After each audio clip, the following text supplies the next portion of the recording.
Competitive games are hard. More so for developers than for players. You have to balance everything fairly or you end up with a broken and unenjoyable shell of a game.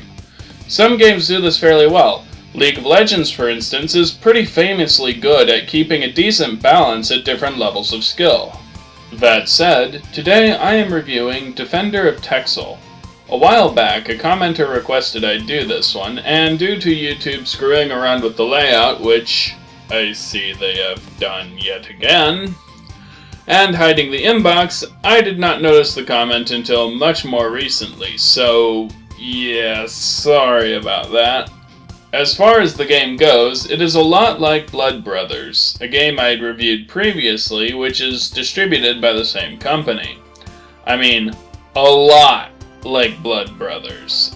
I'm not sure which came out first, but they are basically palette swaps of each other with some minor differences. You collect fighters and you can fuse them to level them up, or fuse them with themselves to evolve them.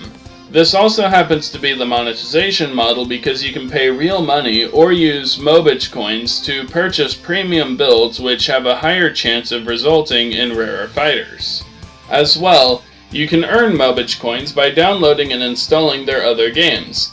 Like this offer here! One problem that you will quickly and repeatedly run into, however, is the limit on how many fighters you can have.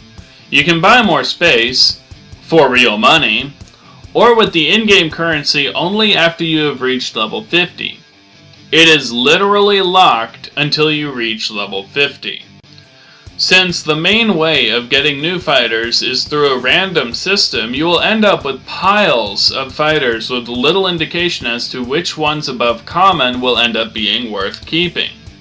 Rather than gameplay being fully automatic like in Blood Brothers, you get to select up to 3 fighters at a time, 3 times per round by swiping across a 3x3 play grid, and then they fight automatically.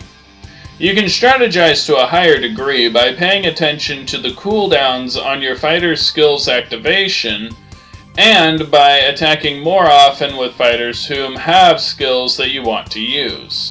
Visually, the game is mostly voxel art for the game world and pixel art for the fighters. The quality of the pixel artwork is very high, with some fighters almost appearing to be 3D thanks to detailed color choices on each pixel. The main game mode is pretty straightforward. You don't have the branching paths with chests, encounters, and bosses like you did in Blood Brothers, and instead you travel a perfectly straight line using 5 energy every step, with every third step being an encounter with a group of enemies.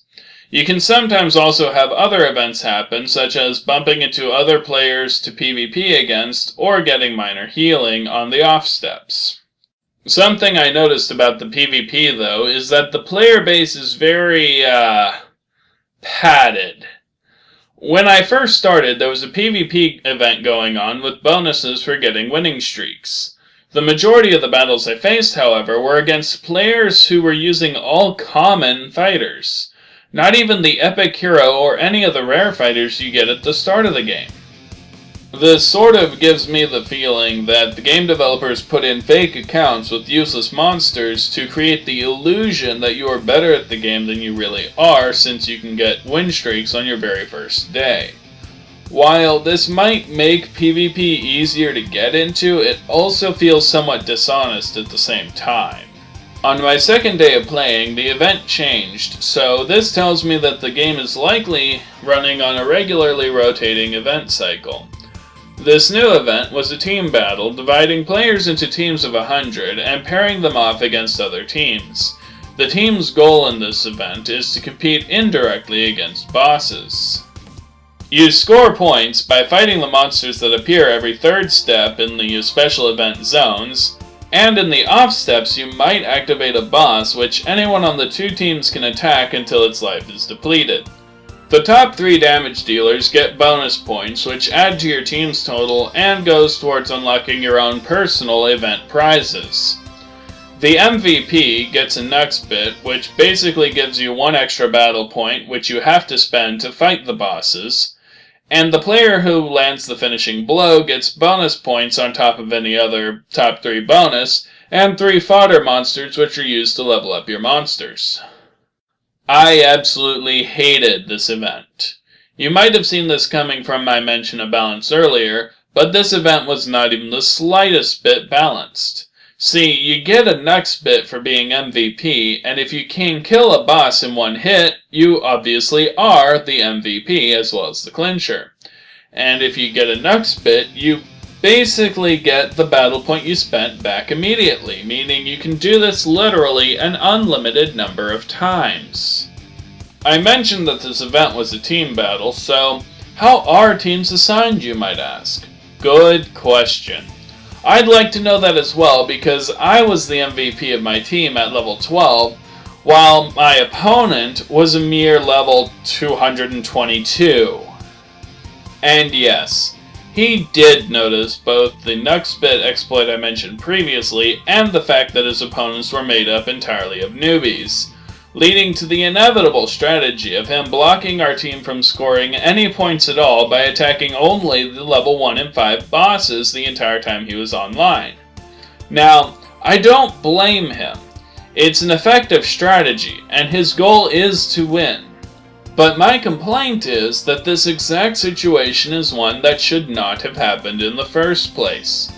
Teams should be balanced by level, score, or power. When you have an RPG-like stat system in which one strong player counts as much as 100 weak players, throwing a roughly even number of randomly selected players on each team and calling it a day just doesn't cut it.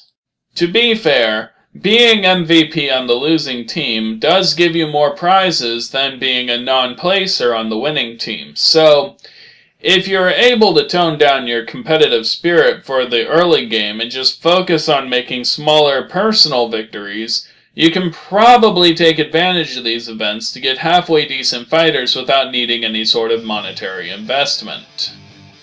Overall, I can only really recommend this game to the very narrow band of people who enjoy competitive games, but who are not themselves competitive. Since if you do not enjoy competition, you will not enjoy the majority of what the game has to offer, and if you are competitive, the competition's poor balance will likely cause you undue frustration. Well, that's all I got for now. If you liked this video, remember to like and subscribe, and leave a comment below if you have your own opinions you'd like to share. And I will see you all next time.